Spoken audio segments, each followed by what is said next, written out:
মালাকুল মউতকে আল্লাহ পাক জিজ্ঞেস করবেন, কে এখন বেঁচে আছে আর কারা বেঁচে আছে? তিনি বলবেন হযরত জিবরাইল, হযরত মিকাইল, হযরত ইসরাফিল। আল্লাহ পাক নির্দেশ করবেন, এদের জান কবজ করো। ইসরাফিল, মিকাইল জান কবজ হবে।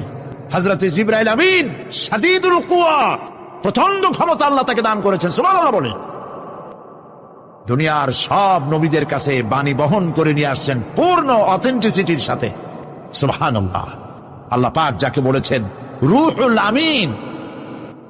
নবী করিম সাল্লাল্লাহু আলাইহি সাল্লামের মেরাজের রাত্রে যে কথা বলা হয়েছে, ওয়ালাকাদ রাহু বিল উফুকিল মুবিন, পশ্চিম দিক বলয় তিনি যা দেখতে পেয়েছিলেন, তাফসীর বলছে হযরত জিবরাইলের পূর্ণ আকৃতিতে নবী করিম সাল্লাল্লাহু আলাইহি সাল্লাম তাকে দেখতে পেয়েছিলেন। হযরত জিবরাইল যখন দুনিয়া আসেন, কোন কোন কিতাবে লেখা হয়েছে 600 ডানা আছে তার, 2 ঝাপটায় আকাশ থেকে জমিনে চলে আসেন, সুবহানাল্লাহ। হযরত জিবরাইলকে আল্লাহ পাক বলবেন তাকে মওত দাও, হযরত জিবরাইলও বিদায় হয়ে যাবে। আল্লাহ প্রশ্ন করবেন, এখন আর কে বাকি?